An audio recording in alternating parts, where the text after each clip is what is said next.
Yes, my dear students, welcome to the Noble Nest Vijaypura.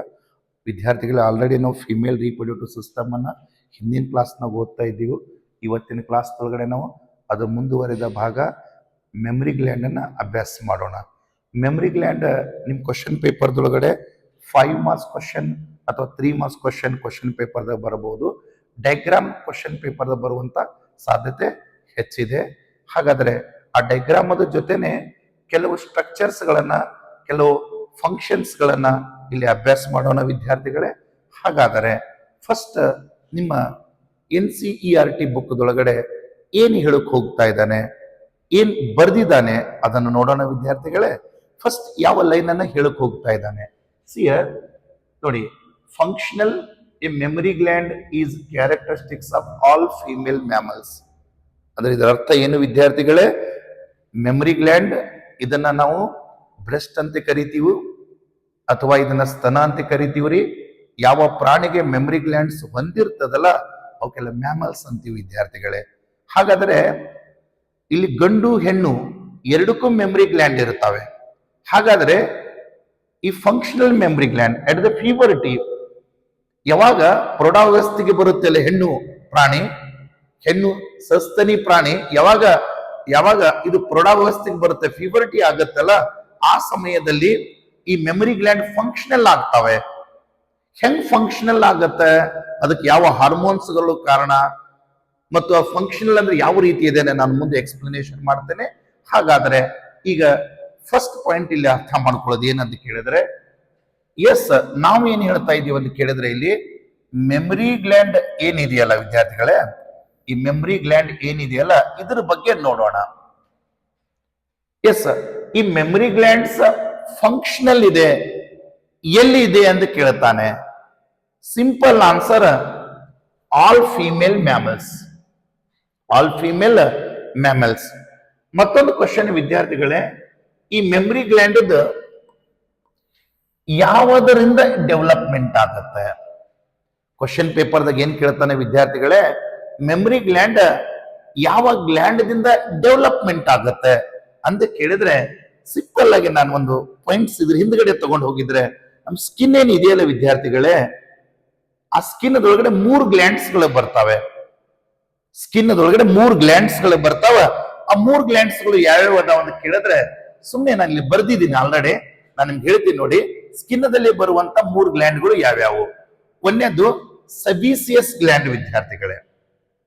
ಸಬೀಸಿಯಸ್ gland ಅಂದ್ರೆ ಇದು sebum ಅನ್ನ secretion ಮಾಡುತ್ತೆ, ಐಲಿ substance ಅನ್ನು ಸೆಕ್ರೇಷನ್ ಮಾಡುತ್ತೆ. ಆಮೇಲೆ ನೋಡಿ ಎಕ್ರೈನ್ ಸ್ವೆಟ್ ಗ್ಲ್ಯಾಂಡ್. ಎಕ್ರೈನ್ ಸ್ವೆಟ್ ಗ್ಲ್ಯಾಂಡ್ ಅಂದ್ರೆ ಬೆವರನ್ನ ತಯಾರು ಮಾಡುತ್ತೆ.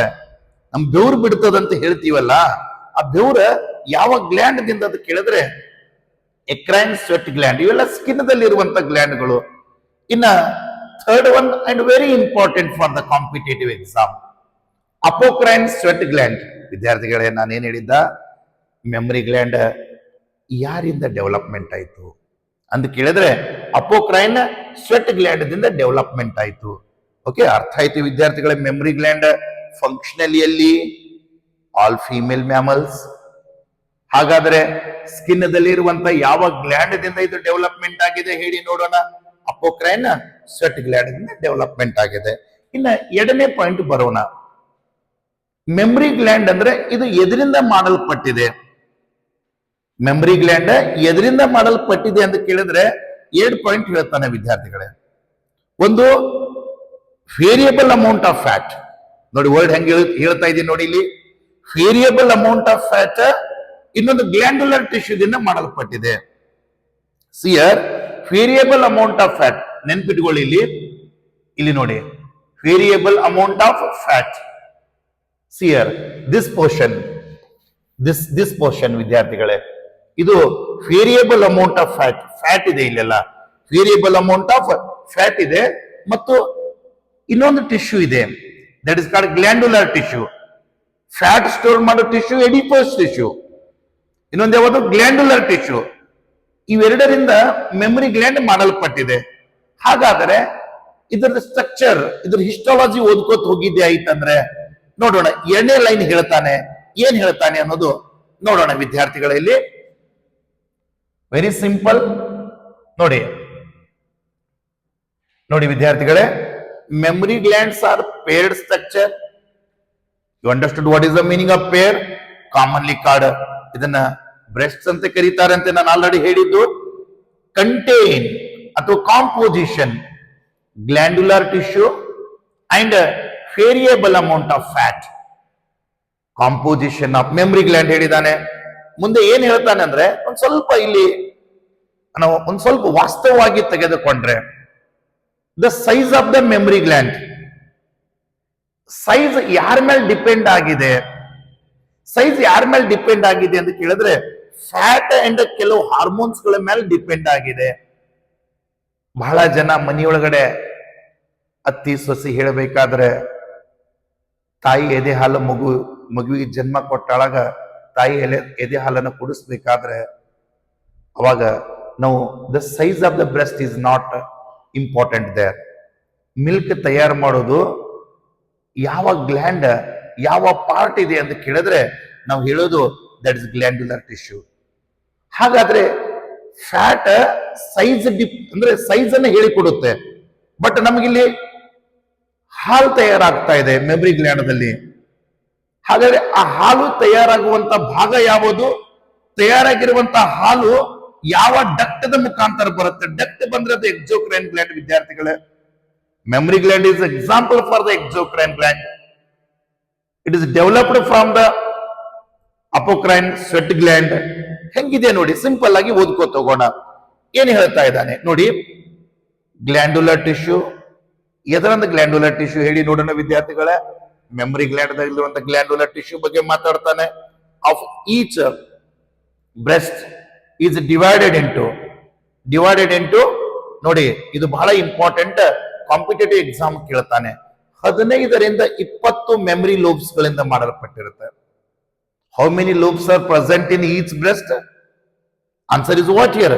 15 to 20 ಮೆಮರಿ ಲೋಬ್ಸ್. ಹಾಗಾದರೆ ಮೆಮರಿ ಲೋಬ್ಸ್ ಕಂಟೈನಿಂಗ್, ನೆನ್ಪಿಟ್ಕೊಳ್ಳಿ, mammary lobes containing cluster of cells. Cluster ಅಂದ್ರೆ ಗುಂಪು, ಗ್ರೂಪ್. ಓಕೆ, ಈಗ ಹಿಂಗೊಂದು ಲೋಬ್ ಇದೆ ನೋಡಿ ವಿದ್ಯಾರ್ಥಿಗಳು. ಈ ತರ ಒಂದು ಲೋಬ್ ಇದೆ. ಈ ಲೋಬ್ದೊಳಗಡೆ ಏನಿದೆ ಅಂತ ಕೇಳಿ cluster of cells are present here. Clusters of cells are present here. ಹಾಗಾದ್ರೆ ಆ ಸೆಲ್ಸಿಗೆ ಒಂದು ಹೆಸರು ಹೇಳ್ತಾನೆ. ಅವಕ್ಕೇನಂತ ಕರೀತಾನೆ ಅಂದ್ರೆ ಅಲ್ಯೂಲಾಯ್ ಅಂತ ಕರೀತಾನೆ. ಏನಂತ ಕರೆದಾನೆ ಹೇಳಿ ನೋಡೋಣ? ಅಲ್ಯೂಲಾಯ್. ಹಾಗಾದ್ರೆ ಆ ಸೆಲ್ಸ್ ಕೆಲಸ ನಾಳೆ ಎಕ್ಸಾಮ್ ದಾಗ ಕೇಳ್ತಾನೆ. ಮೆಮರಿ ಗ್ಲ್ಯಾಂಡ್ ದಲ್ಲಿ ಮಿಲ್ಕ್ ಸಿಂಥಸೈಸ್ ಆಗ್ತಾ ಇದೆಯಲ್ಲ, ಆ ಸೆಲ್ಗೆ ಏನಂತಾರೆ? ಮೆಮರಿ ಅಲ್ಯೂಲಾಯ್ ಅಂತ ಕರೀತಾರೆ. ಮೆಮರಿ ಅಲ್ಯೂಲಾಯ್ ಅಂತ ಕರೀತಾರೆ. ಹಾಗಾದ್ರೆ ಮುಂದೆ ಹೇಳ್ತಾನೆ, ದ ಸೆಲ್ಸ್, ಯಾವ ಸೆಲ್ಸ್ ಹೇಳಿ ನೋಡೋಣ? ಅಲ್ಯೂಲಾಯ್ ಸೆಲ್ಸ್ ಸಿಕ್ರೀಟ್ ದ ಮಿಲ್ಕ್. ನೆನ್ಪಿಟ್ಕೊಳ್ಳಿ, ಮೆಮರಿ ಗ್ಲ್ಯಾಂಡ್ ದಲ್ಲಿ ಹಾಲನ್ನ ತಯಾರು ಮಾಡುವಂತ ಸೆಲ್ಸ್ ಏನಂತ ಕರೆದ? ಮೆಮರಿ ಅಲ್ಯೂಲಾಯ್ ಅಂತ ಕರೆದ. ವಿಚ್ ಇಸ್ ಸ್ಟೋರ್ಡ್ ಇನ್, ಅಂದ್ರೆ ಹಾಲು ತಯಾರು ಮಾಡುತ್ತೆ. ತಯಾರು ಮಾಡಿರುವಂತ ಹಾಲ ಎಲ್ಲಿ ಸ್ಟೋರ್ ಮಾಡ್ತದ ಅಂತ ಕೇಳಿದ್ರೆ ಕ್ಯಾವಿಟಿ ಅಥವಾ ಖಾಲಿ ಜಾಗ ಅಂತ ಕರಿತೀವಲ್ಲ, ಖಾಲಿ ಜಾಗದೊಳಗಡೆ ಸ್ಟೋರ್ ಮಾಡುತ್ತೆ. Cavities of alveoli. ಸ್ಮಾಲ್ ಕ್ಯಾವಿಟಿಯನ್ನ ಬಯಾಲಜಿ ಒಳಗಡೆ ಲುಮೆನ್ಸ್ ಅಂತ ಕರೀತಾರೆ. ಲುಮೆನ್ಸ್ ಅಂತ ಕರೀತಾರೆ. ಮುಂದೆ ಹೇಳ್ತಾ ನೋಡಿ, ಈಗ ಬಹಳ ಇಂಪಾರ್ಟೆಂಟ್. ಇದ್ರೊಳಗಡೆ ಬಹಳ ಅಷ್ಟು ತಿಳ್ಕೋಬೇಕನ್ನುವಂಥದ್ದು ಬಹಳ ಇಲ್ಲ ರೀ. ಒಂದ್ 2-3 ಪಾಯಿಂಟ್ಸ್ ಅನ್ನು ಹೇಳಿದೆ ನಾನಲ್ಲಿ. ಈಗ ಬಹಳ ಇಂಪಾರ್ಟೆಂಟ್ ಪಾಯಿಂಟ್ ಇದೆ, ದ ಸೀಕ್ವೆನ್ಸ್. ಹಾಲು ಎಲ್ಲಿ ತಯಾರಾಯಿತು? ಮಿಲ್ಕ್ ಎಲ್ಲಿ ತಯಾರಾಯಿತು? ಅಲ್ಯೂಲಾದಾಗ ತಯಾರಾಯಿತು, ಸೆಲ್ಸ್ ದಾಗ ತಯಾರಾಯಿತು. ಆ ಸೆಲ್ಸ್ ಒಳಗಡೆ ಒಂದು ಲುಮೆನ್ ಇದೆ, ಒಂದು ಕ್ಯಾವಿಟಿ ಇದೆ. ಹಾಗಾದ್ರೆ ಆ ಕ್ಯಾವಿಟಿ ಒಳಗಡೆ ಹಾಲ್ ಸ್ಟೋರ್ಡ್ ಆಯ್ತು. Lumen of the alveoli cavity ಒಳಗಡೆ ಸ್ಟೋರ್ಡ್ ಆಯ್ತು. ಸ್ಟೋರ್ಡ್ ಆಗಿ ಅದು ಎಲ್ಲಿ ಓಪನ್ ಆಯ್ತು? The alveoli open into the mammary tubules. ನೆನ್ಪಿಟ್ಕೊಳ್ಳಿ, ಮೆಮರಿ ಟ್ಯೂಬಿಲ್ಸ್.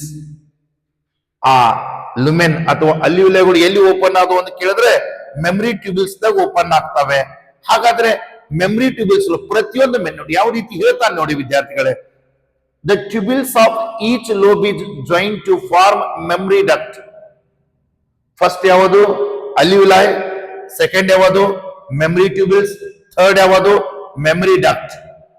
ಮೆಮರಿ ಡಕ್ಟ್ ಎಕ್ಸಾಮ್ ದಾಗ ಏನ್ ಮಾಡ್ತಾನೆ ಅಂತ ಕೇಳಿದ್ರೆ ಒಂದು ಸೀಕ್ವೆನ್ಸ್ ಕೊಡ್ತಾನೆ. ನಾಳೆ PU ಬೋರ್ಡ್ ಎಕ್ಸಾಮ್ ದಾಗ ಈ ಕ್ವಶನ್ಸ್ ಕೇಳುವಂತ ಸಾಧ್ಯತೆ ಇದೆ. Next, several mammary ducts join to form wider ಅಂದ್ರೆ ಅಗಲವಾದ ಆ ಡಕ್ಟ್ ಏನಾದವ್ ಎಲ್ಲ ಕೂಡ ಏನಾಗ್ತಾವ, ಒಂದು ವೈಡರ್ ಪಾರ್ಟ್ ಆಗ್ತಾವ. ನಾನು ತೋರಿಸ್ತೀನಿ ಚಿತ್ರದೊಳಗಡೆ.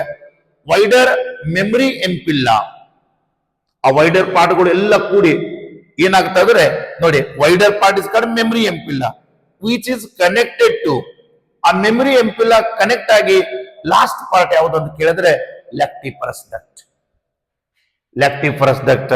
ಇನ್ನ ಲ್ಯಾಕ್ಟಿಫರಸ್ ಡಕ್ಟ್ ಓಪನ್ ಎಲ್ಲಿ ಆಗ್ತದ ಅಂತ ಕೇಳಿದ್ರೆ that is known as A nipple ಅಂತ ಕರಿತೀವಿ. ನಿಪ್ಪಲ್ದೊಳಗಡೆ ಏನಾಗತ್ತೆ, ಓಪನ್ ಆಗತ್ತೆ. ಹಾಗಾದ್ರೆ ನಿಮ್ಮ ಎಕ್ಸಾಮ್ ದಾಗ ಯಾವ ರೀತಿ ಕ್ವಶನ್ ಕೇಳ್ತಾನೆ, ಇಲ್ಲಿ ಯಾವ ರೀತಿ ಕ್ವಶನ್ಸ್ ಅನ್ನ ಕೇಳ್ತಾನೆ ಅಂತ ಕೇಳಿದ್ರೆ ಇಲ್ಲಿದೆ ನೋಡಿ ವಿದ್ಯಾರ್ಥಿಗಳೇ. ಮಿಲ್ಕ್ ಎಲ್ಲಿ ತಯಾರಾಯ್ತು ಹೇಳಿ ನೋಡೋಣ. ಅಲ್ಲಿ ವಿಲಯದಾಗ ತಯಾರಾಯ್ತು. ಹಾಗಾದ್ರೆ ಎಲ್ಲಿ ಸ್ಟೋರ್ಡ್ ಆಯ್ತು ಅಂತ ಕೇಳಿದ್ರೆ alveolar cavity, that is called lumen ಅಂತೀವ್ರಿ. ಅಲ್ಲಿದಿಂದ ಎಲ್ಲಿ ಹೋಯ್ತು ಅಂತ ಕೇಳಿದ್ರೆ ಮೆಮರಿ ಟ್ಯೂಬಿಲ್ಸ್. ಮೆಮರಿ ಟ್ಯೂಬ್ ಅಂದ್ರೆ ದೊಡ್ಡ ಇರ್ತಾವ್ರಿ, ಮೆಮರಿ ಟ್ಯೂಬಿಲ್ಸ್ ಅಂದ್ರೆ ಸಣ್ಣ ಟ್ಯೂಬ್, ಸಣ್ಣ ಇರ್ತಾವಲ್ಲ ಟ್ಯೂಬ್, ಅವಕ್ಕೆ ಟ್ಯೂಬಿಲ್ಸ್ ಅಂತ ಕರೀತಾರೆ. Next memory duct. ನೆಕ್ಸ್ಟ್ ಎಲ್ಲಿ ಹೋಯ್ತು ಹೇಳಿ ನೋಡೋಣ, ಮೆಮರಿ ಡಕ್ಟ್ಸ್. ನೆಕ್ಸ್ಟ್ ಎಲ್ಲಿ ಹೋಯ್ತು ನೋಡಿ, ಅಲ್ಯೂಲಾಯ್, ಮೆಮರಿ ಟ್ಯೂಬಿಲ್ಸ್. ನೆಕ್ಸ್ಟ್ ಎಲ್ಲಿ ಹೋಯ್ತು ಹೇಳಿ ನೋಡೋಣ, ಇಲ್ಲಿ ಮೆಮರಿ ಡಕ್ಟಿಗೆ ಹೋಗಿದೆ. ನೆನ್ಪಿಟ್ಕೊಳ್ಳಿ ಯಾವ ರೀತಿ ಇಲ್ಲಿ ಪೇಪರ್ ಕ್ವಶನ್ಸ್ ಬರುವಂತ ಸಾಧ್ಯ. ಮೆಮರಿ ಡಕ್ಟ್ ಆಗಾನೆ ಏನಾಯ್ತು, wider part is called what here, mammary ampulla. Mammary ಎಂಪಿಲ್ಲದಿಂದ ಎಲ್ಲಿ ಹೋಯ್ತು ಹೇಳಿ ನೋಡೋಣ, ಲ್ಯಾಕ್ಟಿಫರಸ್ ಡಕ್ಟ್ ಹೋಯ್ತು. ಹಾಗಾದ್ರೆ ಹೊರಗಡೆ ಬರ್ತದಲ್ಲ, ಅದು ಎದುರು ಮುಖಾಂತರ ಬರುತ್ತೆ ಅಂತ ಕೇಳಿದ್ರೆ ನಿಪ್ಪಲದ ಮುಖಾಂತರ ಬರುತ್ತೆ. This is the structure, how the structures helps in the function ಯಾವ ರೀತಿ ಮಾಡ್ತದಂತೆ ನಾವಿಲ್ಲಿ ನೋಡಿದೀವಿ. ಹಾಗಾದ್ರೆ ಸ್ವಲ್ಪ ನೆನಪಿಟ್ಕೊಳ್ಳಿ, ಇಲ್ಲಿ ನಿನ್ನ ಕಾಂಪಿಟೇಟಿವ್ ಎಕ್ಸಾಮ್ ಬರುವಂತ ಸಾಧ್ಯತೆ ಇದೆ. ಏನಂತ ಕೇಳಿದ್ರೆ ಈ ಮೆಮರಿ ಗ್ಲ್ಯಾಂಡ್ ಯಾವ ಹಾರ್ಮೋನ್ಸ್ ಮೇಲೆ ಡಿಪೆಂಡ್ ಆಗಿದೆ, ಅಥವಾ ಯಾವ ಹಾರ್ಮೋನ್ಸ್ಗಳು ಈ ಮೆಮರಿ ಗ್ಲ್ಯಾಂಡ್ ಮೇಲೆ ಇಫೆಕ್ಟ್ ಮಾಡ್ತವೆ, ಪರಿಣಾಮ ಬೀರ್ತವೆ ಅಂತ ಕೇಳಿದ್ರೆ ಇಸ್ಟ್ರೋಜನ್. ಸುಮ್ಮನೆ ಬರ್ಕೋತಿದ್ರೆ ಬರ್ಕೋಬಹುದು, ಅಲ್ಲಿ ಒಂದು ಸ್ಕ್ರೀನ್ ಶಾಟ್ ತಕೋಬಹುದು ನೋಡಿ. ಇಸ್ಟ್ರೋಜನ್ ಏನು ತಯಾರು ಮಾಡ್ತದೆ, ಎದಕ್ಕೆ ಹೆಲ್ಪ್ ಮಾಡ್ತದ ಅಂತ ಕೇಳಿದ್ರೆ ಮಿಲ್ಕ್ ಡಕ್ಟ್ ಗಳನ್ನ ತಯಾರು ಮಾಡಲಿಕ್ಕೆ, ಫಾರ್ಮೇಶನ್ ಆಫ್ ಮಿಲ್ಕ್ ಡಕ್ಟ್ ಗಳನ್ನ ತಯಾರು ಮಾಡಲಿಕ್ಕೆ ಇಸ್ಟ್ರೋಜನ್.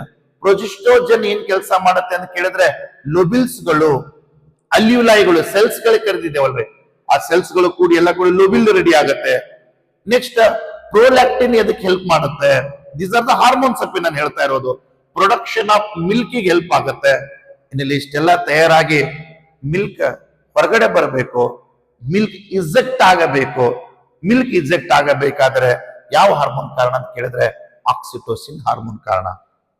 ಸಾಮಾನ್ಯವಾಗಿ ಹಳ್ಳಿ ಒಳಗಡೆ ಮಾಡಿಸ್ತಾರಂತ ಕೇಳಿರಬಹುದು, ಈ ವರ್ಡನ್ನ ಮಾಡಿಸ್ತಾರ. ಈಗ ದನಗಳದಿರ್ತಾವ್ರೆ, ಆ ದನಗಳಿಗೆ ಈ ಆಕ್ಸಿಟೋಸಿನ್ ಇಂಜೆಕ್ಷನ್ ಅನ್ನ ಒಂದು 10-15 ml ಹೆಚ್ಚಿನ ಪ್ರಮಾಣದ ML ದೊಳಗಡೆ ಇಂಜೆಕ್ಟ್ ಮಾಡಿದ್ರೆ ಅಲ್ಲಿ ಹಾಲು ಜೊತೆ ರಕ್ತ ಸುದಕ್ಕೆ ಬರುವಂತ ಸಾಧ್ಯತೆ ಇದೆ. ಯಾಕೆ ಬರುತ್ತೆ ಅಂತ ಕೇಳಿದ್ರೆ ಈ ಆಕ್ಸಿಟೋಸಿನ್ ಅಲ್ಲಿರುವಂತ ಆ ಮಸಲ್ಸ್ ಗಳ ಮೇಲೆ ಆಕ್ಟ್ ಮಾಡಿ ಅದನ್ನ ಹೆಚ್ಚು ಕಾಂಪ್ರೆಷನ್ ಮಾಡಿ ಬ್ಲಡ್ ವೆಸಲ್ಸ್ ಗಳಿಂದ ಇನ್ಫೆಕ್ಟ್ ಆಗುವಂತ ಸಾಧ್ಯತೆ ಇದೆ. ನೋಡಿ ಆಕ್ಸಿಟೋಸಿನ್ ಏನ್ ಮಾಡ್ತಾ ಇದೆ ಅಂತ ಕೇಳಿದ್ರೆ ಮಿಲ್ಕ್ ಅನ್ನ ಹೊರ ಹಾಕಲ್ಕ. ನೋಡಿ ಆಕ್ಸಿಟೋಸಿನ್ ಇನ್ನೊಂದು ಕೆಲಸ ಮಾಡ್ತಿತ್ತು, ಏನ್ ಹೇಳಿ ನೋಡೋಣ. ಆಕ್ಸಿಟೋಸಿನ್ ಹೆಲ್ಪ್ಸ್ ಇನ್ ಚೈಲ್ಡ್ ಬರ್ತ್ಗೂ ಆಕ್ಸಿಟೋಸಿನ್ ಹೆಲ್ಪ್ ಆಗುತ್ತೆ. Oxytocin milk injection, oxytocin love hormone ಅಂತ ಕರೀತಾರೆ. ನಾನು ಮೆನ್ಸ್ಟ್ರಲ್ ಸೈಕಲ್ ಅದನ್ನ ಎಕ್ಸ್ಪ್ಲೇನ್ ಮಾಡ್ತೀನಿ ವಿದ್ಯಾರ್ಥಿಗಳೇ. ಹಾಗಾದ್ರೆ ನೋಡಿ, ಇನ್ನ ಡೈಗ್ರಾಮ್ ಅನ್ನ ಹೆಂಗ್ ತಿಳ್ಕೊತೀರಿ ಇಲ್ಲಿ ಸ್ವಲ್ಪ. ಈಗ ಡೈಗ್ರಾಮ್ ಎಕ್ಸಾಮ್ ಕ್ವಶನ್ ಪೇಪರ್ದಾಗ ನಿಮ್ಗೆ ಡೈಗ್ರಾಮ್ ಅನ್ನ ಕೇಳಿದ್ದೆ ಆಯ್ತಂದ್ರೆ ಡೈಗ್ರಾಮ್ ಅನ್ನ ನೀವು ಯಾವ ರೀತಿ ಇದನ್ನ ನೆನಪಿಟ್ಕೋಬೇಕು ಅನ್ನೋದು ನಾನು ಇಲ್ಲಿ ಎಕ್ಸ್ಪ್ಲೇನ್ ಮಾಡ್ತೀನಿ ನೋಡಿ ವಿದ್ಯಾರ್ಥಿಗಳೇ. ಯಾವ ರೀತಿ ಡೈಗ್ರಾಮ್ ನೀವು ಇಲ್ಲಿ ಪರ್ಫೆಕ್ಟ್, ಇಲ್ಲೇ ಡೈಗ್ರಾಮ್ ಅನ್ನ ನೀವು ಪರ್ಫೆಕ್ಟ್ ಆಗಿ ಬಿಡಬಹುದು. ಓಕೆ, ಸಿಯರ್ ಇಲ್ಲೆಲ್ಲ ಪಾರ್ಟ್ಸ್, ಪ್ರತಿ ಪಾರ್ಟ್ಸ್ ಅನ್ನ ನಾನು ಎಕ್ಸ್ಪ್ಲೇನ್ ಮಾಡ್ಕೊಂಡು ಹೋಗ್ತೀನಿ ನೋಡಿ. ನೋಡಿ ಫಸ್ಟ್ ಡೈಗ್ರಾಮ್ ಅಂತ ಬಂದಾಗ ನಾನು ಮೊದಲೇ ಹೇಳಿದ್ದಾರೆ, the size of the breast is depend on fat. ನೋಡಿ ವಿದ್ಯಾರ್ಥಿಗಳೇ, ಇದು ಫ್ಯಾಟಿ ಟಿಶ್ಯೂ, ಇದೆಲ್ಲ ಫ್ಯಾಟ್ ಭಾಗ. ನೆನ್ಪಿಟ್ಕೊಳ್ಳಿ, ಇದನ್ನೆಲ್ಲ ಫ್ಯಾಟ್ ಬ್ಯಾಗ್ ಇಲ್ಲಿ ಬರೆದಿದ್ದಾನೆ, ಫ್ಯಾಟ್ ಅಂತ ಹೇಳಿದ್ದಾನೆ. ಆಮೇಲೆ ಮೆಮರಿ ಲೋಬ್ಸ್. ಬಹಳ ಮಂದಿ ಏನ್ ಮಾಡ್ತೀರಿ, ಬಾಹ್ಯಾಟ್ ಮಾಡ್ತೀರಿ ವಿದ್ಯಾರ್ಥಿಗಳೇ. ಸ್ವಲ್ಪ ಓದ್ಕೋತ ಹೋಗ್ಬೇಕು, ಅಷ್ಟೇ ತಿಳ್ಕೊಂಡು ಹೋಗ್ಬೇಕು ನೋಡಿ. ಆಮೇಲೆ ಏನ್ ಹೇಳ್ತಾನೆ, ಇದು ಮುಗೀತು ಫ್ಯಾಟ್, ಇದು ಮುಗೀತಪ್ಪಿ, ಒಂದು ಮುಗೀತು. ಇನ್ನು ಎರಡನೇದು memory lobe, 15 to 20 memory lobe each breast ಅಂತ ಹೇಳಿದಾರಲ್ಲ ಅಪ್ಪೆ. ಮೆಮರಿ ಲೋಬ್ ಅಂದ್ರೆ ಯಾವ ಕರೀತಾರಂದ್ರ ಇವು ಮೆಮರಿ ಲೋಬ್ಸ್ ವಿದ್ಯಾರ್ಥಿಗಳೇ. ನೋಡಿ ನನ್ನ ಡಯಾಗ್ರಾಮ್ಸ್ ಆಗ್ತಾ ಇದೆ ನೋಡಿ, ಇವು ಮೆಮರಿ ಲೋಬ್ಸ್. ಒಂದು ಮೆಮರಿ ಲೋಬ್ ಅನ್ನ ನಿನ್ನ ಓಕೆ ಪರೀಕ್ಷೆಗೋಸ್ಕರ ಇದನ್ನ ಇವಕ್ಕೆ ಮೆಮರಿ ಲೋಬ್ ಅಂತ ಕರೀತಾರೆ ನೋಡಿ. ಇಲ್ಲಿ ತನ ನೋಡಿ ಸಿಯರ್. ಬಹಳ ಜನ ಏನ್ ಮಾಡ್ಬಿಡ್ತೀರಿ, ಎದಕ್ಕರಿ ಏನ್ರೆ ಬರೆದು ಬಿಡ್ತೀರಿ ವಿದ್ಯಾರ್ಥಿಗಳೇ. ಡಯಾಗ್ರಾಮ್ ನೋಡಿ ನೋಡಿ ನೋಡಿ, ಮೆಮರಿ ಲೋಬ್ಸ್. ಹಾಗಾದರೆ ಮೆಮರಿ ನೋಡಿ, ಮೆಮರಿ. ಇನ್ನ ಮೆಮರಿ ಅಲ್ಯೂಲಸ್ ನೋಡಿ, ಅಲ್ಯೂಲಾಯ್ ಪ್ಲೂರಲ್ ಫಾರ್ಮ್ ವಿದ್ಯಾರ್ಥಿಗಳೇ, ಬಹುವಚನ. ಅಲ್ಯೂಲಸ್ ಒಂದೇ ನೋಡಿ ವಿದ್ಯಾರ್ಥಿಗಳೇ. ಇಲ್ಲಿ ನಾನಿಲ್ಲಿ ಸ್ವಲ್ಪ ಓಕೆ ಈ ಪೆನ್ ಸ್ವಲ್ಪ ನಿಮ್ಗ ಇಲ್ಲಿ ಎಕ್ಸ್ಪ್ಲನೇಷನ್ ಮಾಡ್ಲಿಕ್ಕೆ ಅನುಕೂಲ ಆಗೋ ರೀತಿ ನಾನು ತಗೋತೀನಿ ನೋಡಿ ವಿದ್ಯಾರ್ಥಿಗಳೇ. ನೋಡಿ ಅಲ್ಯೂಲಸ್, ದಿಸ್ ಈಸ್ ಅಲ್ಯೂಲಸ್, ನೆನ್ಪಿಟ್ಕೊಳ್ಳಿ ನೋಡಿ. ಮೆಮರಿ ಅಲ್ಯೂಲಸ್ ನೋಡಿ, ಇವೆಲ್ಲ ಅಲ್ಯೂಲಸ್. ಅಲ್ಯೂಲಾಯನ್ನ ಒಂದು ಬರೆದು ಅಲ್ಯೂಲಸ್ ಅಂತ ಹೇಳಿದಾನೆ. ನೆಕ್ಸ್ಟ್ ಯಾವ್ದು ಹೇಳಿ ನೋಡೋಣ, ಮೆಮರಿ ಟ್ಯೂಬ್ ನೋಡಿ. ಇಲ್ಲಿ ಮೆಮರಿ ಡಕ್ಟ್ ಅಂತ ಹೇಳ್ತಾ ಇದ್ದಾನೆ. ಇದೇನು ಓಪನ್ ಆಗ್ತದಲ್ಲ ಮೆಮರಿ ಟ್ಯೂಬಿಲ್ಸ್, ಇದನ್ನ ಮೆಮರಿ ಡಕ್ಟ್ ಅಂತ ಹೇಳ್ತಾ ಇದ್ದಾನೆ. ಮೆಮರಿ ಡಕ್ಟ್ ಇವೇನು ಓಪನ್ ಆಗಿದ್ವಲ್ಲ ಅವಕ್ಕೆ ಮೆಮರಿ ಟ್ಯೂಬಿಲ್ಸ್ ಅಂತ ಕರೀತಾನೆ. ಇಲ್ಲಿ ಮೆಮರಿ ಟ್ಯೂಬಿಲ್ಸ್ ಗಳನ್ನ ಇದರ ಡಯಾಗ್ರಾಮ್ ತೋರಿಸಿಲ್ಲ ನೋಡಿ. ಇದು ಮೆಮರಿ ಡಕ್ಟ್. ಈ ಮೆಮರಿ ಡಕ್ಟ್ ಗಳು ಜಾಯಿನ್ ಆಗಿ ಇದು ವೈಡರ್ ಪಾರ್ಟ್ ಇದೆ ನೋಡಿ ವಿದ್ಯಾರ್ಥಿಗಳೇ. ವೈಡರ್ ಪಾರ್ಟ್, ಅಗಲವಾದ ಭಾಗ ಏನಿದೆಯಲ್ಲ ಇದಕ್ಕೆ ಮೆಮರಿ ಎಂಪಿಲ್ಲಾ ಅಂತ ಬರೀ ಎಂಪಿಲ್ಲಾ ಅನ್ನಬಾರ್ದು. ಫೆಲೋಪಿಯನ್ ಟ್ಯೂಬ್ ದಾಗ ಎಂಪಿಲ್ಲಾ ಬರುತ್ತೆ. ಹಾಗಾದ್ರೆ ಈ ಮೆಮರಿ ಎಂಪಿಲ್ಲಾ, ಇಲ್ಲಿ ಮೆಮರಿ ಎಂಪಿಲ್ಲಾ ಅಂತ ಬರಿಬೇಕು. ಹಾಗಾದ್ರೆ ಎಲ್ಲಾ ಮೆಮರಿ ಎಂಪಿಲ್ಲಗಳು ಇಲ್ಲಿ ಬರ್ತಾ ಇದೆ, ಕೂಡ್ತಾ ಇದೆ, ಇಲ್ಲಿ ಕೂಡ್ತಾ ಇದೆ ವಿದ್ಯಾರ್ಥಿಗಳೇ. ಸ್ವಲ್ಪ ಟೆಕ್ಸ್ಟ್ ಬುಕ್ ದಾಗ ಅಬ್ಸರ್ವ್ ಮಾಡಿ. ಈ ಮೆಮರಿ ಎಂಪಿಲ್ಲಾ ನೋಡಿ, ಇವೇನದ ಕೂಡಿ ಇಲ್ಲೊಂದು ಪಾರ್ಟ್ ಇದೆ, ಲಾಸ್ಟ್ ಪಾರ್ಟ್, ಇವಕ್ಕೆ ಲ್ಯಾಕ್ಟಿಪರಸ್ ಡಕ್ಟ್ ಅಂತಾನೆ. ಯಾಕೆ ಲ್ಯಾಕ್ಟಿಪರಸ್ ಅಂತ ಕರೀತಾನಂದ್ರೆ ಹಾಲು ಹೊರಗಡೆ ಬರುವಂತ ಡಕ್ಟ್ ಇದೆ. ಹಾಲು ಒಳಗಿರುವಂತ ಶುಗರ್ ಲ್ಯಾಕ್ಟೋಸ್ ಇದೆ.